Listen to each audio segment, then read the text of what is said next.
ধন্যবাদ মাননীয় স্পিকার। বিসমিল্লাহির রহমানির রহিম।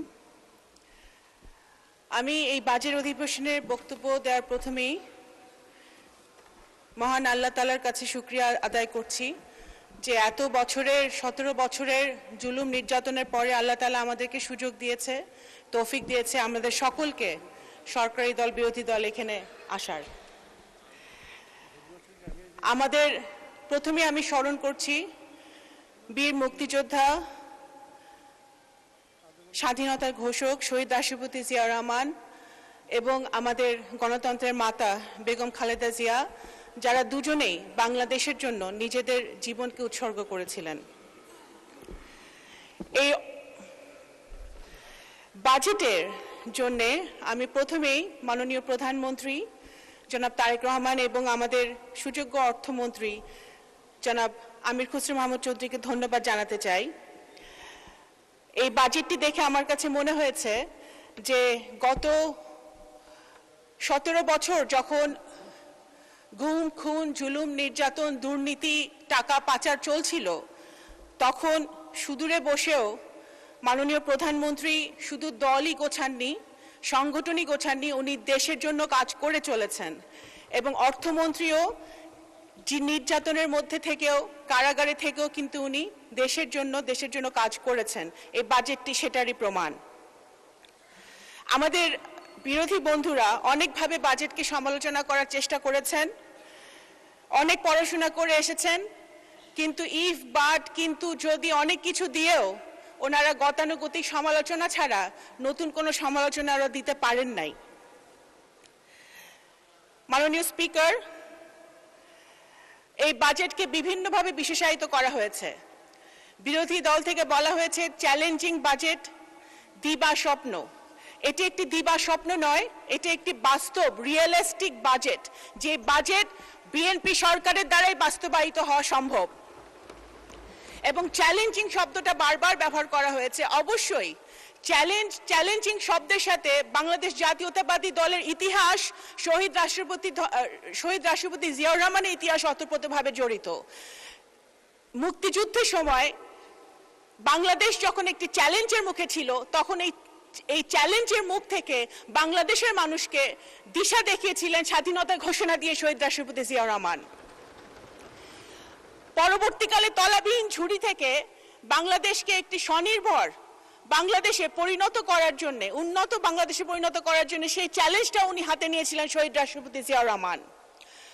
এবং স্বৈরাচারীদের হাত থেকে বাংলাদেশকে আবার গণতন্ত্রের পথে নিয়ে আসার জন্য এই অবিরাম চ্যালেঞ্জটি হাতে নিয়েছিলেন দেশনেত্রী বেগম খালেদা জিয়া। এবং বর্তমানে একটি ভঙ্গুর অর্থনীতির সময় যখন সবগুলো সিস্টেম ভেঙে গেছিল, স্বৈরাচারীরা সবকিছু সিস্টেম ভেঙে দিয়েছিল, অর্থনীতিকে ধস নামিয়েছে, সেই ভঙ্গুর অর্থনীতিতে বাংলাদেশের ইতিহাসের সবচেয়ে কঠিন সময় মাননীয় প্রধানমন্ত্রী জনাব তারেক রহমান বাংলাদেশের দায়িত্ব নিয়ে সবচেয়ে বড় চ্যালেঞ্জ নিয়েছেন। সুতরাং এই বাজেট চ্যালেঞ্জিং অবশ্যই, এবং এই বড় বাজেট বিএনপি দ্বারাই বাস্তবায়িত হবে ইনশাআল্লাহ।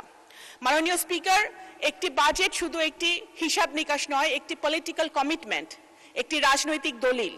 আমি মনে করি এই বাজেটটি একটি মানবিক, ইনোভেটিভ, ইনক্লুসিভ বাজেট হয়েছে, প্রগ্রেসিভ বাজেট হয়েছে, নারী বান্ধব বাজেট হয়েছে।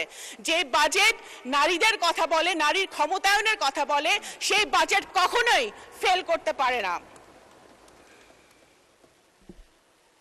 মাননীয় স্পিকার, এই বাজেটে বলা হয়েছে প্রথমে বিনিয়োগ কেন্দ্রিক প্রবৃদ্ধি, সারা দেশে শক্তিশালী রাজস্ব প্রণোদনা করে ওয়ান স্টপ সার্ভিসের কথা বলা হয়েছে, ব্যাংকিং সংস্কারের কথা বলা হয়েছে, খেলাপি ঋণের অভিশাপ থেকে ব্যাংকিং সেক্টরকে মুক্ত করার কথা বলা হয়েছে। সবচেয়ে বেশি বলা হয়েছে যুব ক্ষমতায়ন, ডেমোগ্রাফিক ডিভিডেন্ডকে ডেমোগ্রাফিক শক্তিতে রূপান্তরিত করে যুব শক্তিকে নতুন দেশে বিনির্মাণে কাজে লাগানোর কথা বলা হয়েছে। বিশেষত নারী উদ্যোক্তাদের প্রতিভা আর দক্ষতাকে রাষ্ট্রের কাঠামোগত শক্তির সাথে সংযোগ স্থাপন করে দেবার এক অপূর্ব প্রকাশ কিন্তু এই বাজেটে রয়েছে। মাননীয় স্পিকার,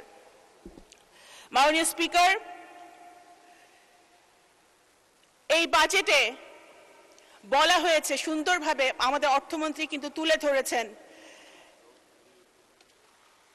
বৈশ্বিক অর্থনীতির একটি সিগন্যালিং মেকানিজম। সম্পদ, ইনকাম এবং মুদ্রা যে আলাদা আলাদা চারটি শব্দ, চারটি শক্তিশালী শব্দ মাননীয় অর্থমন্ত্রী সেটা বুঝিয়ে দিয়েছেন।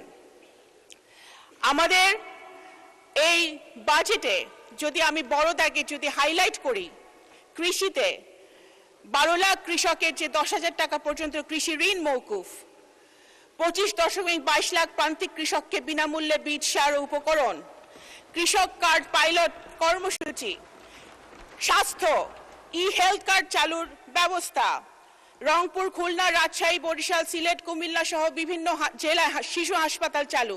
এগুলো শুধু টিপ অফ দ্য আইসবার্গ মাননীয় স্পিকার।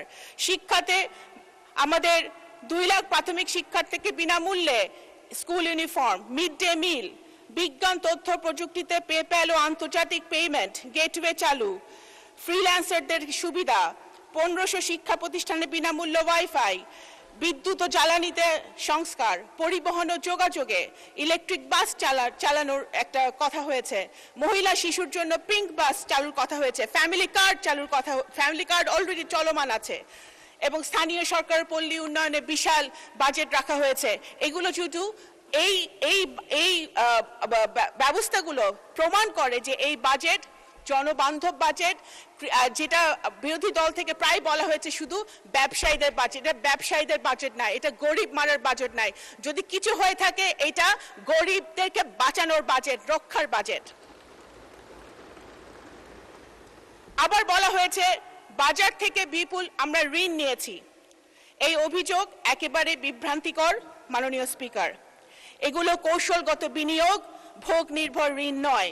বাংলাদেশের সরকারি ঋণ জিডিপি অনুপাতে বর্তমানে প্রায় 42%, যা জাপান, যুক্তরাষ্ট্র, যুক্তরাজ্য, চীন এবং ভারতের তুলনায় অনেক বেশি সুষম ও টেকসই। এই পরিমিত ঋণ উৎপাদন ক্ষমতা জোরদার করতে, পণ্য সেবার সরবরাহ বাড়াতে এবং বাজার মূল্য, পণ্য ও বিনিয়োগের স্থিতিশীলতা নিশ্চিত করতে ব্যবহৃত হচ্ছে। মাননীয় স্পিকার, আমার সময় শেষ, সময় আপনি দিবেন না, শুধু এতটুকুই বলে শেষ করতে চাই যে এখানে জুলাই যোদ্ধাদের জন্য বাজেট রাখা হয়েছে, সেটা আমরা স্বাগত জানাই। অবশ্যই যদি প্রয়োজন হয় আরো জুলাই যোদ্ধাদের পরিবারের জন্য বাজেট আমার মনে হয় রাখা উচিত, কিন্তু 17 বছরে আমাদের তৃণমূলে হাজার হাজার নেতাকর্মী, গ্রামের গরিব নেতাকর্মীরা যারা নির্যাতিত হয়েছে তাদের জন্য বাজেটে অ্যালোকেশন রাখা প্রয়োজন মাননীয় স্পিকার। এখনো তারা ছিন্নমূল অবস্থায় রয়েছে, তাদের কথা আমাদের ভেবে দেখতে হবে মাননীয় স্পিকার। আপনাদের অসংখ্য ধন্যবাদ। ধন্যবাদ মাননীয় প্রতিমন্ত্রী।